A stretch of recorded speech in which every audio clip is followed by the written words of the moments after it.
இன்றைய நாளுக்கான வேத வாசப்புடன் கடந்து செல்வோமா? ஆமென்.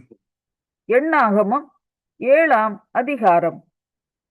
மோசே வாசஸ்தலத்தை ஸ்தாபனம் பண்ணி அதையும் அதன் எல்லா பணிமுட்டுகளையும் பலிபீடத்தையும் அதன் எல்லா பணிமுட்டுகளையும் அபிஷேகம் பண்ணி பரிசுத்தப்படுத்தி முடித்த நாளில் தங்கள் பிதாக்களுடைய வம்ச தலைவரும் எண்ணப்பட்டவர்களின் விசாரிப்புக்கு வைக்கப்பட்ட கோத்திர பிரபுக்களும் ஆகிய இஸ்ரவேலின் பிரபுக்கள் காணிக்கைகளை செலுத்தினார்கள். தங்கள் காணிக்கையாக 6 கூண்டு வண்டில்களையும் 12 மாடுகளையும் 2 பிரபுக்களுக்கு ஒவ்வொரு வண்டிலும் ஒவ்வொரு பிரபுவுக்கு ஒவ்வொரு மாடுமாக கர்த்தருக்கு செலுத்த வாசஸ்தலத்துக்கு முன்பாக கொண்டு வந்தார்கள். அப்பொழுது கர்த்தர் மோசேயை நோக்கி, நீ அவர்களிடத்தில் ஆசரிப்பு கூடாரத்தின் ஊழியத்திற்காக அவைகளை வாங்கி லேவியருக்கு அவரவர் வேலைக்கு தக்கவைகளாக பங்கிட்டு கொடு என்றார். அப்பொழுது மோசே அந்த வண்டில்களையும் மாடுகளையும் வாங்கி லேவியருக்கு கொடுத்தான். 2 வண்டில்களையும் 4 மாடுகளையும் கெர்சோன் புத்திரருக்கு அவர்கள் வேலைக்கு தக்க பங்காக கொடுத்தான். 4 வண்டில்களையும் 8 மாடுகளையும் மெராரியின் புத்திரருக்கு ஆசாரியனாகிய ஆரோனின் குமாரர் இத்தாமாருடைய கையின் கீழ் இருக்கிற அவர்களுடைய வேலைக்கு தக்க பங்காக கொடுத்தான். கோகாத்தின் புத்திரருக்கோ ஒன்றும் கொடுக்கவில்லை. தோள் மேல் சுமப்பதே அவர்களுக்குரிய பரிசுத்த ஸ்தலத்தின் வேலையாய் இருந்தது. பலிபீடம் அபிஷேகம் பண்ணப்பட்ட நாளிலே பிரபுக்கள் அதன் பிரதிஷ்டைக்காக காணிக்கைகளை செலுத்தி பலிபீடத்துக்கு முன்பாக தங்கள் காணிக்கைகளை கொண்டு வந்தார்கள். அப்பொழுது கர்த்தர் மோசேயை நோக்கி, பலிபீடத்தின் பிரதிஷ்டைக்காக ஒவ்வொரு பிரபுவும் தன் தன் நாளில் தன் தன் காணிக்கையை செலுத்த கடவன் என்றார். அப்படியே முதலாம் நாளில் தன் காணிக்கையை செலுத்தினவன் யூதா கோத்திரத்தானாகிய அம்மினதாவின் குமாரன் நகசோன். அவன் காணிக்கையாவது, போஜன பலியாக படைக்கும் பொருட்டு எண்ணெயிலே பிசைந்த மெல்லிய மாவினால் நிறைந்ததும் பரிசுத்த ஸ்தலத்தின் சேக்கல் கணக்காக 130 சேக்கல் நிறையுள்ளதுமான ஒரு வெள்ளி தாளமும் 70 சேக்கல் நிறையுள்ள ஒரு வெள்ளிக்கலமும் ஆகிய இவ்விரண்டும், தூப வர்க்கம் நிறைந்த 10 சேக்கல் நிறையுள்ள பொன்னினால் செய்த ஒரு தூப கரண்டியும், சர்வாங்க தகன பலியாக ஒரு காளையும் ஒரு ஆட்டுக்கடாவும் ஒரு வயதான ஒரு ஆட்டுக்குட்டியும், பாவ நிவாரண பலியாக ஒரு வெள்ளாட்டுக்கடாவும், சமாதான பலியாக 2 மாடுகளும் 5 ஆட்டுக்கடாக்களும் 5 வெள்ளாட்டுக்கடாக்களும் ஒரு வயதான 5 ஆட்டுக்குட்டிகளுமே. இது அம்மினதாவின் குமாரனாகிய நகசோனின் காணிக்கை. 2ஆம் நாளில் இசக்காரின் பிரபுவாகிய தூவாரின் குமாரன் நெதனெயேல் காணிக்கை செலுத்தினான். அவன் காணிக்கையாவது, போஜன பலியாக படைக்கும் பொருட்டு எண்ணெயிலே பிசைந்த மெல்லிய மாவினால் நிறைந்ததும் பரிசுத்த ஸ்தலத்தின் சேக்கல் கணக்காக 130 சேக்கல் நிறையுள்ளதுமான ஒரு வெள்ளி தாளமும் 70 சேக்கல் நிறையுள்ள ஒரு வெள்ளிக்கலமும் ஆகிய இவ்விரண்டும், தூப வர்க்கம் நிறைந்த 10 சேக்கல் நிறையுள்ள பொன்னினால் செய்த ஒரு தூப கரண்டியும், சர்வாங்க தகன பலியாக ஒரு காளையும் ஒரு ஆட்டுக்கடாவும் ஒரு வயதான ஒரு ஆட்டுக்குட்டியும், பாவ நிவாரண பலியாக ஒரு வெள்ளாட்டுக்கடாவும், சமாதான பலியாக 2 மாடுகளும் 5 ஆட்டுக்கடாக்களும் 5 வெள்ளாட்டுக்கடாக்களும் ஒரு வயதான 5 ஆட்டுக்குட்டிகளுமே. இது சூவாரின் குமாரனாகிய நெதனெயேலின் காணிக்கை. 3ஆம் நாளில் ஏலோனின் குமாரனாகிய எலியாம் என்னும் செபுலோன் புத்திரரின் பிரபு காணிக்கை செலுத்தினான். அவன் காணிக்கையாவது, போஜன பலியாக படைக்கும் பொருட்டு எண்ணெயிலே பிசைந்த மெல்லிய மாவினால் நிறைந்ததும் பரிசுத்த ஸ்தலத்தின் சேக்கல் கணக்காக 130 சேக்கல் நிறையுள்ளதுமான ஒரு வெள்ளி தாளமும் 70 சேக்கல் நிறையுள்ள ஒரு வெள்ளிக்கலமும் ஆகிய இவ்விரண்டும், தூப வர்க்கம் நிறைந்த 10 சேக்கல் நிறையுள்ள பொன்னினால் செய்த ஒரு தூப கரண்டியும், சர்வாங்க தகன பலியாக ஒரு காளையும் ஒரு ஆட்டுக்கடாவும் ஒரு வயதான ஒரு ஆட்டுக்குட்டியும், பாவ நிவாரண பலியாக ஒரு வெள்ளாட்டு கடாவும், சமாதான பலியாக 2 மாடுகளும், 5 ஆட்டுக்கடாக்களும், 5 வெள்ளாட்டு கடாக்களும், ஒரு வயதான 5 ஆட்டுக்குட்டிகளுமே. இது ஏலோனின் குமாரனாகிய எலியாபின் காணிக்கை. 4ஆம் நாளில் சேதேயூரின் குமாரனாகிய எலிசூர் என்னும் ரூபன் புத்திரரின் பிரபு காணிக்கை செலுத்தினான். அவன் காணிக்கையாவது, போஜன பலியாக படைக்கும் பொருட்டு எண்ணெயிலே பிசைந்த மெல்லிய மாவினால் நிறைந்ததும், பரிசுத்த ஸ்தலத்தின் சேக்கல் கணக்காக 130 சேக்கல் நிறையுள்ளதுமான ஒரு வெள்ளி தாளமும், 70 சேக்கல் நிறையுள்ள ஒரு வெள்ளிக்கலமும் ஆகிய இவ்விரண்டும், தூப வர்க்கம் நிறைந்த 10 சேக்கல் நிறையுள்ள பொன்னினால் செய்த ஒரு தூப கரண்டியும், சர்வாங்க தகன பலியாக ஒரு காளையும், ஒரு ஆட்டுக்கடாவும், ஒரு வயதான ஒரு ஆட்டுக்குட்டியும், பாவ நிவாரண பலியாக ஒரு வெள்ளாட்டு கடாவும், சமாதான பலியாக 2 மாடுகளும், 5 ஆட்டுக்கடாக்களும், 5 வெள்ளாட்டு கடாக்களும், ஒரு வயதான 5 ஆட்டுக்குட்டிகளுமே. இது சேதேயூரின் குமாரனாகிய எலிசூரின் காணிக்கை. 5ஆம் நாளில் சூரிஷதாயின் குமாரனாகிய செலுமியேல் என்னும் சிமியோன் புத்திரரின் பிரபு காணிக்கை செலுத்தினான். அவன் காணிக்கையாவது, போஜன பலியாக படைக்கும் பொருட்டு எண்ணெயிலே பிசைந்த மெல்லிய மாவினால் நிறைந்ததும், பரிசுத்த ஸ்தலத்தின் சேக்கல் கணக்காக 130 சேக்கல் நிறையுள்ளதுமான ஒரு வெள்ளி தாளமும், 70 சேக்கல் நிறையுள்ள ஒரு வெள்ளிக்கலமும் ஆகிய இவ்விரண்டும், தூப வர்க்கம் நிறைந்த 10 சேக்கல் நிறையுள்ள பொன்னினால் செய்த ஒரு தூபக்கரண்டியும், சர்வாங்க தகன பலியாக ஒரு காளையும், ஒரு ஆட்டுக்கடாவும், ஒரு வயதான ஒரு ஆட்டுக்குட்டியும், பாவ நிவாரண பலியாக ஒரு வெள்ளாட்டு கடாவும், சமாதான பலியாக 2 மாடுகளும், 5 ஆட்டுக்கடாக்களும், 5 வெள்ளாட்டு கடாக்களும், ஒரு வயதான 5 ஆட்டுக்குட்டிகளுமே. இது சூரிஷதாயின் குமாரனாகிய செலுமியேலின் காணிக்கை. 6ஆம் நாளில் தேகுவேலின் குமாரனாகிய எலியாசாப் என்னும் காத் புத்திரரின் பிரபு காணிக்கை செலுத்தினான்.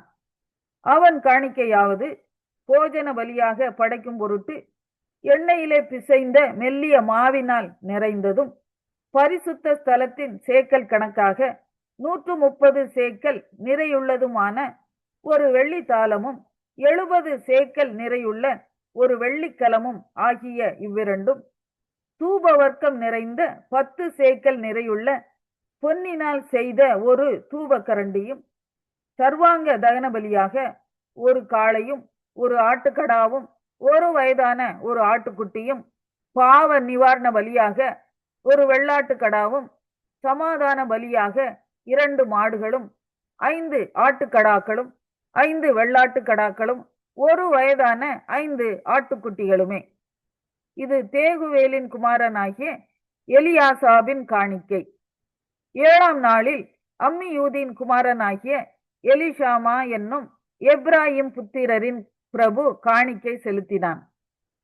அவன் காணிக்கையாவது, போஜன பலியாக படைக்கும் பொருட்டு எண்ணெயிலே பிசைந்த மெல்லிய மாவினால் நிறைந்ததும், பரிசுத்த ஸ்தலத்தின் சேக்கல் கணக்காக 130 சேக்கல் நிறையுள்ளதுமான ஒரு வெள்ளி தாளமும், 70 சேக்கல் நிறையுள்ள ஒரு வெள்ளிக்கலமும் ஆகிய இவ்விரண்டும், தூப வர்க்கம் நிறைந்த 10 சேக்கல் நிறையுள்ள பொன்னினால் செய்த ஒரு தூபகரண்டியும், சர்வாங்க தகன பலியாக ஒரு காளையும், ஒரு ஆட்டுக்கடாவும், ஒரு வயதான ஒரு ஆட்டுக்குட்டியும், பாவ நிவாரண பலியாக ஒரு வெள்ளாட்டு கடாவும், சமாதான பலியாக 2 மாடுகளும், 5 ஆட்டுக்கடாக்களும், 5 வெள்ளாட்டு கடாக்களும், ஒரு வயதான 5 ஆட்டுக்குட்டிகளுமே. இது அம்மியூதின் குமாரனாகிய எலிஷாமாவின் காணிக்கை. 8ஆம் நாளில் பெதாசூரின் குமாரனாகிய கமாலியேல் என்னும் மனாசே புத்திரரின் பிரபு காணிக்கை செலுத்தினான். அவன் காணிக்கையாவது, போஜன பலியாக படைக்கும் பொருட்டு எண்ணெயிலே பிசைந்த மெல்லிய மாவினால் நிறைந்ததும், பரிசுத்த ஸ்தலத்தின் சேக்கல் கணக்காக 130 சேக்கல் நிறையுள்ளதுமான ஒரு வெள்ளி தாளமும், 70 சேக்கல் நிறையுள்ள ஒரு வெள்ளிக்கலமும் ஆகிய இவ்விரண்டும், தூபவர்க்கம் நிறைந்த 10 சேக்கல் நிறையுள்ள பொன்னினால் செய்த ஒரு தூபகரண்டியும், சர்வாங்க தகன பலியாக ஒரு காளையும் ஒரு ஆட்டுக்கடாவும் ஒரு வயதான ஒரு ஆட்டுக்குட்டியும், பாவ நிவாரண பலியாக ஒரு வெள்ளாட்டுக்கடாவும், சமாதான பலியாக 2 மாடுகளும் 5 ஆட்டுக்கடாக்களும் 5 வெள்ளாட்டுக்கடாக்களும் ஒரு வயதான 5 ஆட்டுக்குட்டிகளுமே. இது பெதாசூரின் குமாரனாகிய கமாலியேலின் காணிக்கை. 9ஆம் நாளில் கீதேயோனின் குமாரனாகிய அபிதான் என்னும் பென்யமின் புத்திரரின் பிரபு காணிக்கை செலுத்தினான். அவன் காணிக்கையாவது, போஜன பலியாக படைக்கும் பொருட்டு எண்ணெயிலே பிசைந்த மெல்லிய மாவினால் நிறைந்ததும், பரிசுத்த ஸ்தலத்தின் சேக்கல் கணக்காக 130 சேக்கல் நிறையுள்ளதுமான ஒரு வெள்ளி தாளமும் 70 சேக்கல் நிறையுள்ள ஒரு வெள்ளிக்கலமும் ஆகிய இவ்விரண்டும், தூபவர்க்கம் நிறைந்த 10 சேக்கல் நிறையுள்ள பொன்னினால் செய்த ஒரு தூபகரண்டியும், சர்வாங்க தகன பலியாக ஒரு காளையும் ஒரு ஆட்டுக்கடாவும் ஒரு வயதான ஒரு ஆட்டுக்குட்டியும், பாவ நிவாரண பலியாக ஒரு வெள்ளாட்டுக்கடாவும், சமாதான பலியாக 2 மாடுகளும் 5 ஆட்டுக்கடாக்களும் 5 வெள்ளாட்டுக்கடாக்களும் ஒரு வயதான 5 ஆட்டுக்குட்டிகளுமே. இது கிதேயோனின் குமாரனாகிய அபிதானின் காணிக்கை. 10ஆம் நாளில் அம்மிஷதாயின் குமாரனாகிய அகியேசர் என்னும் தான் புத்திரரின் பிரபு காணிக்கை செலுத்தினான். அவன் காணிக்கையாவது, போஜன பலியாக படைக்கும் பொருட்டு எண்ணெயிலே பிசைந்த மெல்லிய மாவினால் நிறைந்ததும், பரிசுத்த ஸ்தலத்தின் சேக்கல் கணக்காக 130 சேக்கல் நிறையுள்ளதுமான ஒரு வெள்ளித்தாளமும் 70 சேக்கல் நிறையுள்ள ஒரு வெள்ளிக்கலமும் ஆகிய இவ்விரண்டும், தூபவர்க்கம் நிறைந்த 10 சேக்கல் நிறையுள்ள பொன்னினால் செய்த ஒரு தூபகரண்டியும், சர்வாங்க தகன பலியாக ஒரு காளையும் ஒரு ஆட்டுக்கடாவும் ஒரு வயதான ஒரு ஆட்டுக்குட்டியும், பாவ நிவாரண பலியாக ஒரு வெள்ளாட்டுக்கடாவும், சமாதான பலியாக 2 மாடுகளும் 5 ஆட்டுக்கடாக்களும் 5 வெள்ளாட்டுக்கடாக்களும் ஒரு வயதான 5 ஆட்டுக்குட்டிகளுமே. இது அம்மிஷதாயின் குமாரனாகிய அகியேசேரின் காணிக்கை.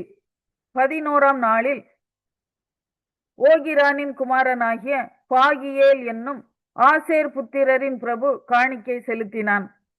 அவன் காணிக்கையாவது, போஜன பலியாக படைக்கும் பொருட்டு எண்ணெயிலே பிசைந்த மெல்லிய மாவினால் நிறைந்ததும், பரிசுத்த ஸ்தலத்தின் சேக்கல் கணக்காக 130 சேக்கல் நிறையுள்ளதுமான ஒரு வெள்ளித்தாளமும் 70 சேக்கல் நிறையுள்ள ஒரு வெள்ளிக்கலமும் ஆகிய இவ்விரண்டும், தூபவர்க்கம் நிறைந்த 10 சேக்கல் நிறையுள்ள பொன்னினால் செய்த ஒரு தூபகரண்டியும், சர்வாங்க தகன பலியாக ஒரு காளையும் ஒரு ஆட்டுக்கடாவும் ஒரு வயதான ஒரு ஆட்டுக்குட்டியும், பாவ நிவாரண பலியாக ஒரு வெள்ளாட்டுக்கடாவும், சமாதான பலியாக 2 மாடுகளும் 5 ஆட்டுக்கடாக்களும் 5 வெள்ளாட்டுக்கடாக்களும் ஒரு வயதான 5 ஆட்டுக்குட்டிகளுமே. இது ஓகிரானின் குமாரனாகிய பாகியேலின் காணிக்கை. 12ஆம் நாளில் ஏனானின் குமாரனாகிய அகீரா என்னும் நப்தலி புத்திரரின் பிரபு காணிக்கை செலுத்தினான்.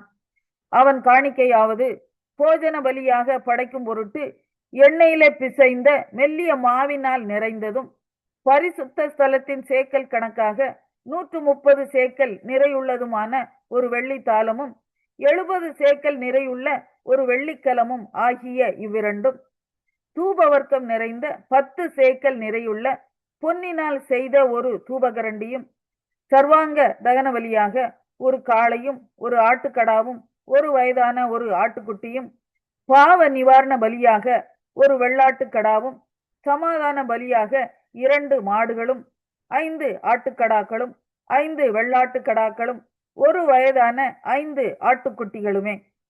இது ஏனானின் குமாரனாகிய அகீராவின் காணிக்கை. பலிபீடம் அபிஷேகம் பண்ணப்பட்ட போது இஸ்ரவேல் பிரபுக்களால் செய்யப்பட்ட பிரதிஷ்டையாவது, வெள்ளித்தாளங்கள் 12, வெள்ளிக்கலங்கள் 12, பொன் தூபக்கரண்டிகள் 12, ஒவ்வொரு வெள்ளித்தாளம் 130 சேக்கல் நிறையும் ஒவ்வொரு கலம் 70 சேக்கல் நிறையுமாக இந்த பாத்திரங்களின் வெள்ளியெல்லாம் பரிசுத்த ஸ்தலத்தின் சேக்கல் கணக்கின்படி 2400 சேக்கல் நிறையாயிருந்தது. தூப வர்க்கம் நிறைந்த பொன் தூபக்கரண்டிகள் 12, ஒவ்வொன்று பரிசுத்த ஸ்தலத்தின் சேக்கல் கணக்கின்படி 10 சேக்கல் நிறையாக, தூப கரண்டிகளின் பொன்னெல்லாம் 120 சேக்கல் நிறையாயிருந்தது.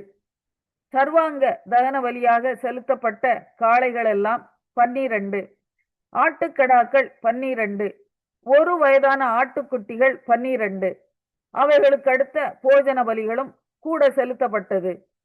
பாவ நிவாரண பலியாக செலுத்தப்பட்ட வெள்ளாட்டுக்கடாக்கள் 12, சமாதான பலியாக செலுத்தப்பட்ட காளைகள் எல்லாம் 24, ஆட்டுக்கடாக்கள் 60, வெள்ளாட்டுக்கடாக்கள் 60, ஒரு வயதான ஆட்டுக்குட்டிகள் 60.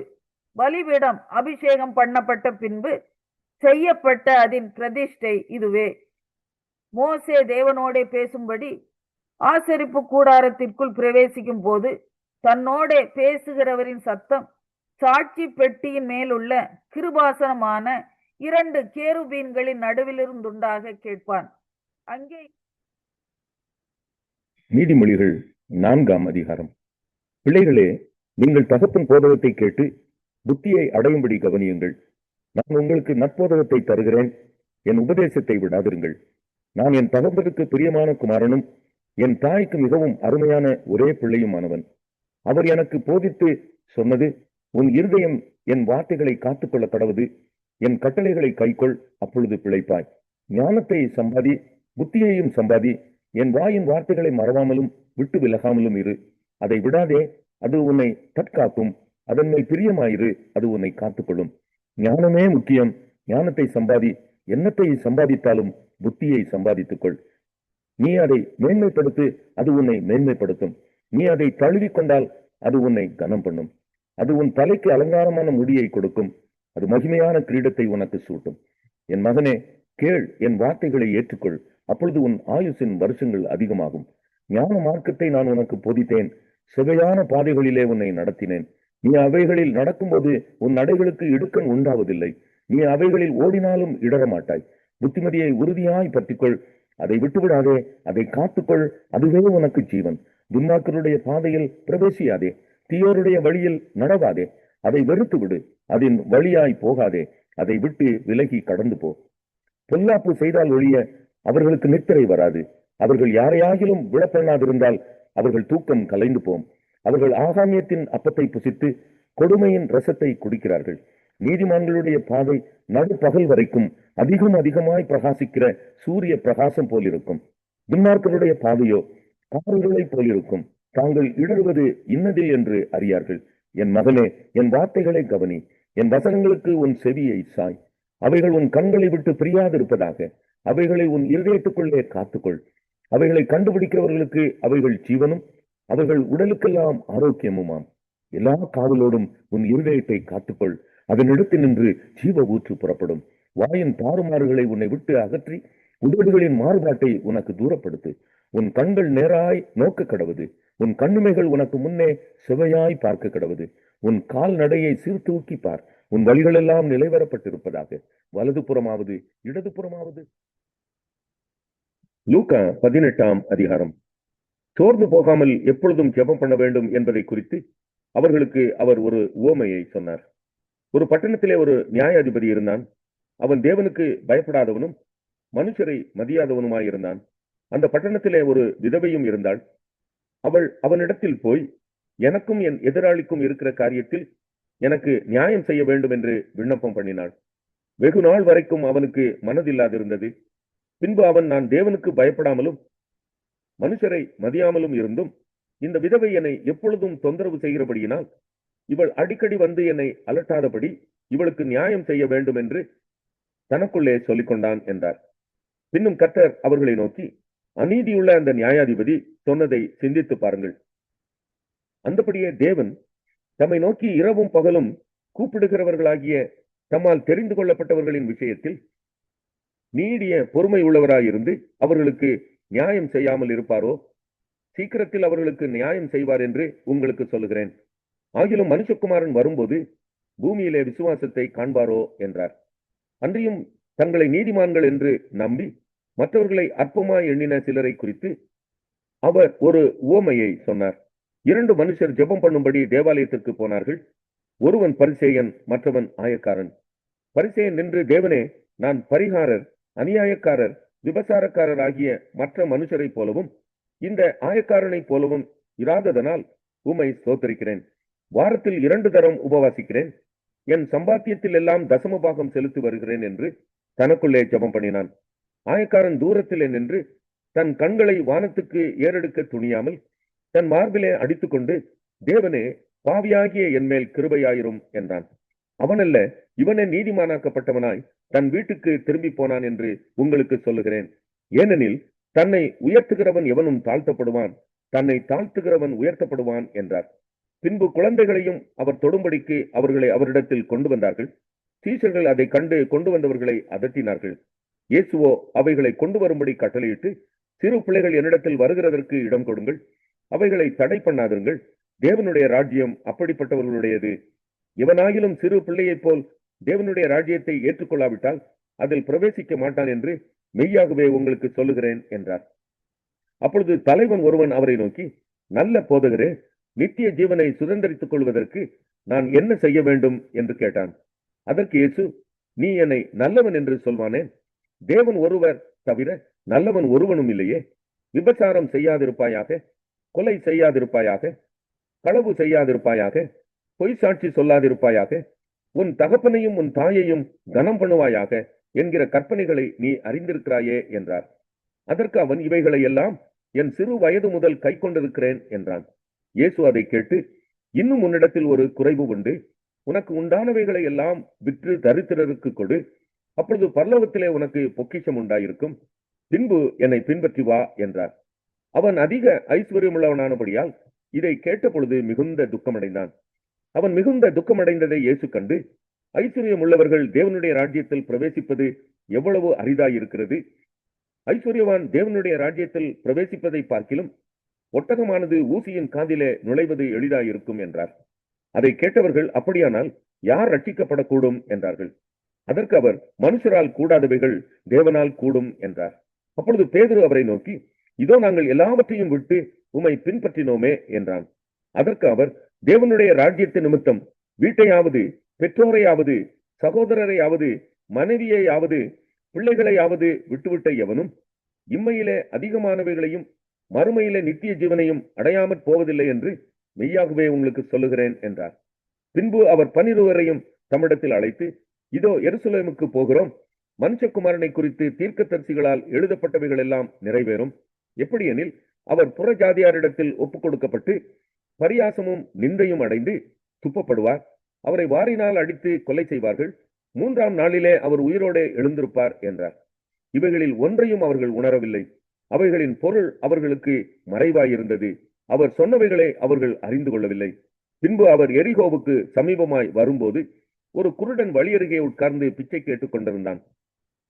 ஜனங்கள் நடக்கிற சத்தத்தை அவன் கேட்டு, இது என்ன என்று விசாரித்தான். நசரேயனாகிய இயேசு போகிறார் என்று அவனுக்கு அறிவித்தார்கள். அப்பொழுது அவன், இயேசுவே, தாவீதின் குமாரனே, எனக்கு இரங்கும் என்று கூப்பிட்டான். முன் நடப்பவர்கள் அவன் பேசாமல் இருக்கும்படி அவனை அதட்டினார்கள். அவனோ, தாவீதின் குமாரனே, எனக்கு இரங்கும் என்று மிகவும் அதிகமாய் கூப்பிட்டான். இயேசு நின்று அவனை தம்மிடத்தில் கொண்டு வரும்படி சொன்னார். அவன் கிட்ட வந்தபோது அவர் அவனை நோக்கி, நான் உனக்கு என்ன செய்ய வேண்டும் என்றிருக்கிறாய் என்று கேட்டார். அதற்கு அவன், ஆண்டவரே, நான் பார்வை அடைய வேண்டும் என்றான். இயேசு அவனை நோக்கி, நீ பார்வை அடைவாயாக, உன் விசுவாசம் உன்னை ரட்சித்தது என்றார். உடனே அவன் பார்வை அடைந்து தேவனை மகிமைப்படுத்திக் கொண்டே அவருக்கு பின் சென்றான். ஜனங்கள்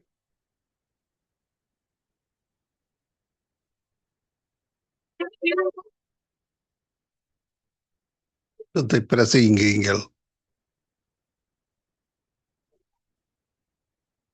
நீங்கள் இணைந்திருப்பது சங்கமம் வானொலி, destiny in Jesus Christ, Tamil கிறிஸ்தவ வானொலி, கனேடிய மண்ணிலிருந்து ஒலிபரப்பாகிறது. மார்க்கு 16:15, மத்தேயு 24:14 வசனத்தின்படி இயேசு சீசர்களை நோக்கி, நீங்கள் உலகெங்கும் போய் சர்வ சிருஷ்டிக்கும் சுவிசேஷத்தை பிரசங்கியுங்கள். ராஜ்யத்தினுடைய இந்த சுவிசேஷம் பூலோகம் எங்குமுள்ள சகல யாதிகளுக்கும் சாட்சியாக பிரசங்கிக்கப்படும்.